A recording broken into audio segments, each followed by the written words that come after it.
Existe um tipo de poder que não faz barulho. Ele não se impõe, não disputa espaço e não tenta convencer ninguém. Ainda assim, ele domina o ambiente. Nietzsche enxergava esse poder com clareza, e talvez o mais desconcertante seja perceber que quase ninguém o utiliza, mesmo tendo acesso a ele todos os dias. A maioria das pessoas acredita que influência vem da fala, da presença constante, da capacidade de responder rápido e se posicionar em qualquer situação. Somos ensinados desde cedo a argumentar, a nos defender, a explicar quem somos e o que pensamos. O problema é que, ao fazer isso o tempo todo, acabamos presos a uma armadilha invisível. Reagimos mais do que escolhemos.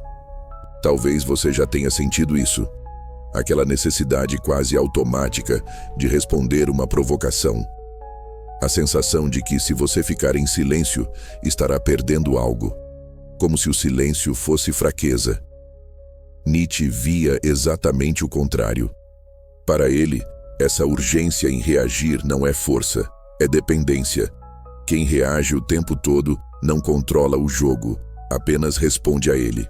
O que Nietzsche propõe é desconfortável, porque exige autocontrole. Exige suportar a tensão de não responder.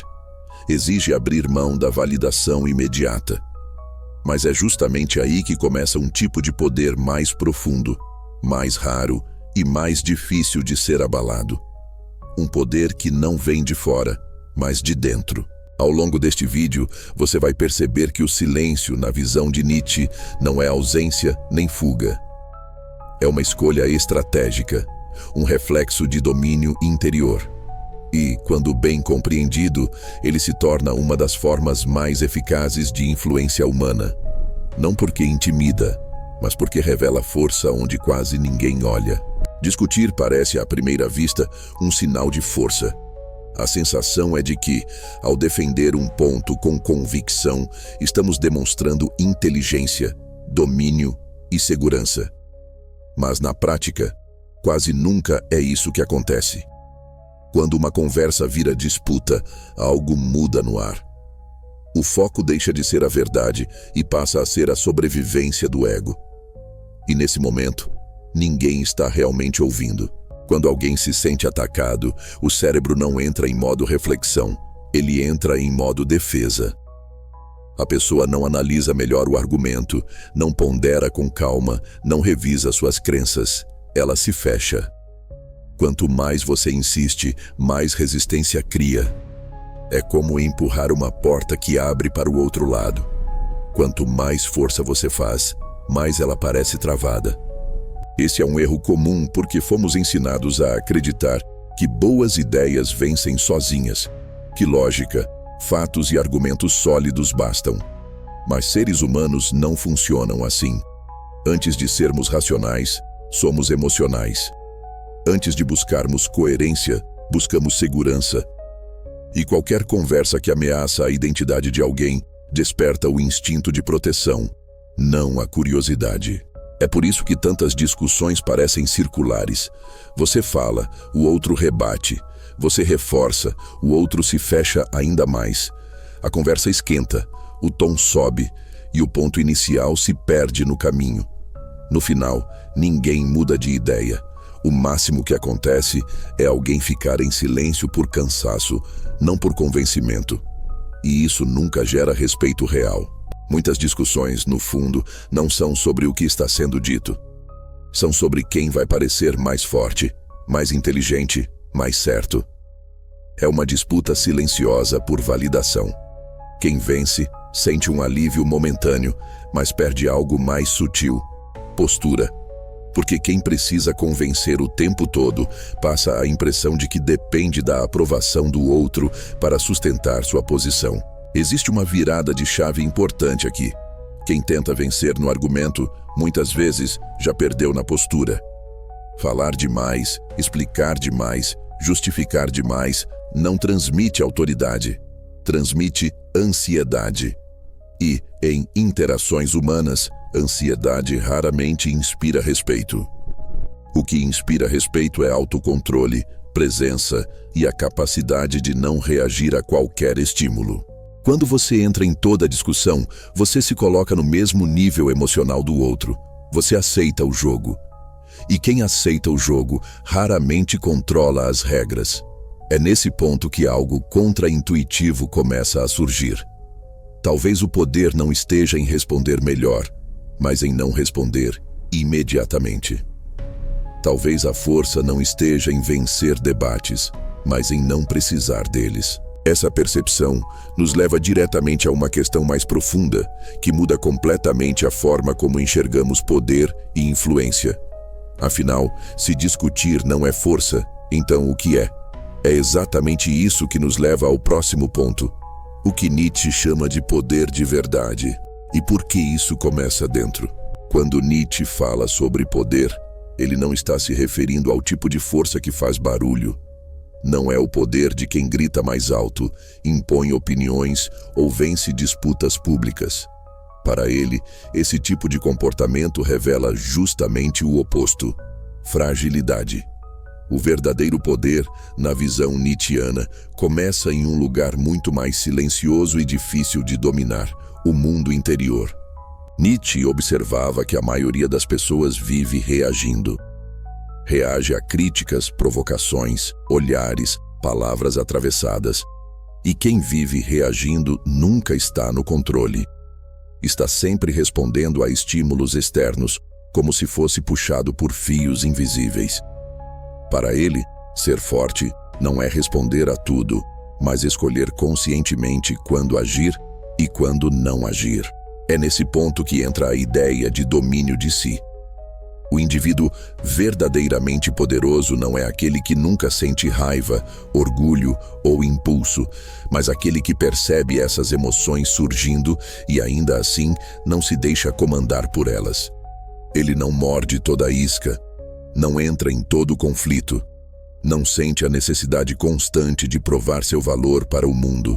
O conceito de vontade de poder, tão associado a Nietzsche, costuma ser mal interpretado. Muitos acham que se trata de dominar os outros, quando na verdade se trata de superar a própria reatividade. É a força de quem se governa.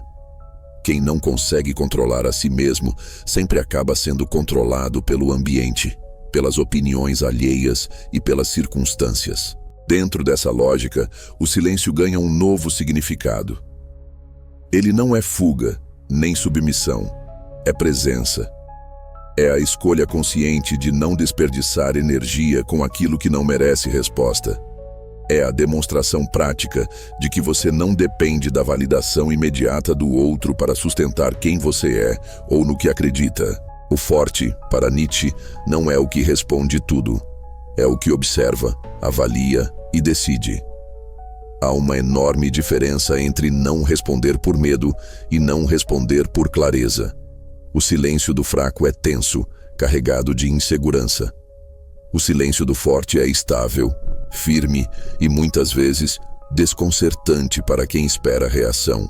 Quando alguém percebe que não consegue te provocar, algo muda na dinâmica. A tentativa de controle falha. A conversa perde o ritmo que antes favorecia o confronto. E é aí que o poder começa a se deslocar. Não porque você disse algo brilhante, mas porque você mostrou, sem palavras, que não está disponível para qualquer jogo emocional. Essa compreensão abre espaço para algo ainda mais prático e visível. Se o poder começa dentro, ele inevitavelmente se manifesta fora. E a pergunta que surge é simples e inevitável: como esse silêncio interno se transforma em vantagem real nas interações do dia a dia? É isso que nos leva ao próximo ponto. Como o silêncio vira arma na prática, com exemplos fáceis de visualizar. Para Nietzsche, o silêncio não era uma técnica social superficial, mas uma consequência natural de quem alcança domínio interior. O indivíduo que compreende a si mesmo não sente urgência em reagir, explicar ou se defender. Ele entende que responder a tudo é uma forma de submissão, porque revela dependência do estímulo externo. O silêncio, nesse contexto, surge como um efeito colateral da força. Nietzsche observava que os homens mais ruidosos costumam ser os mais inseguros. Quem precisa se afirmar o tempo todo, quem exige reconhecimento imediato, quem entra em todo confronto, revela uma carência profunda de centro. O excesso de palavras funciona como compensação. Já aquele que se cala demonstra algo raro. Não precisa provar nada, porque não está em disputa com ninguém. Esse tipo de silêncio não é ausência, é densidade. É presença que se impõe sem esforço. Nietzsche via nisso uma forma elevada de poder, porque quem domina a própria reatividade deixa de ser previsível. E quem não é previsível não pode ser facilmente manipulado. O silêncio quebra o ciclo automático de ação e reação que mantém a maioria das pessoas presas. Na lógica nietzschiana, o homem forte não se apressa. Ele observa. Ele suporta a tensão de não responder. E essa capacidade de sustentar o desconforto é o que diferencia quem age por escolha de quem age por impulso. A maioria fala para aliviar a própria ansiedade. O forte suporta o silêncio sem precisar preenchê-lo. Nietzsche também criticava a moral da reação imediata. Essa necessidade constante de justificar, explicar e se posicionar. Para ele, isso enfraquece o espírito. O silêncio, ao contrário, cria distância. E a distância é essencial para enxergar com clareza. Quem reage no calor do momento se confunde com o problema. Quem se cala ganha perspectiva. Na prática, isso significa que o silêncio funciona como um filtro. Nem tudo merece resposta. Nem toda provocação exige reação. Ao escolher quando falar, você define o ritmo da interação. E quem define o ritmo, mesmo em silêncio, ocupa uma posição de vantagem psicológica, não por confronto, mas por estabilidade. Nietzsche acreditava que a verdadeira nobreza estava na capacidade de suportar a solidão interior. O silêncio é um reflexo disso. Ele afasta quem busca conflito, mas atrai respeito de quem percebe profundidade. Em um mundo barulhento, quem não precisa competir por atenção se destaca justamente por não competir. E é aqui que tudo começa a se conectar. Se o silêncio é fruto de força interior, se ele nasce do domínio de si e não da tentativa de controlar o outro, então o verdadeiro poder não começa na fala, mas na postura. Para entender isso desde o primeiro segundo, precisamos agora voltar ao início e construir a base dessa reflexão. Se há algo que Nietzsche nos ensina com insistência, é que o verdadeiro poder não é exibido. Ele não precisa ser anunciado, defendido ou provado. Ele se manifesta na postura, na calma e na capacidade de não ser arrastado por cada estímulo externo. Quem domina a si mesmo não sente necessidade de dominar o outro. Discutir, reagir, se justificar o tempo todo pode até parecer força, mas na maioria das vezes é apenas reflexo de insegurança. O silêncio, quando nasce do autocontrole, muda completamente essa lógica. Ele interrompe o ciclo automático de provocação e resposta. Ele retira do outro a capacidade de te conduzir emocionalmente. Nietzsche enxergava que a maioria das pessoas vive presa à reatividade, e justamente por isso são previsíveis, manipuláveis e cansadas.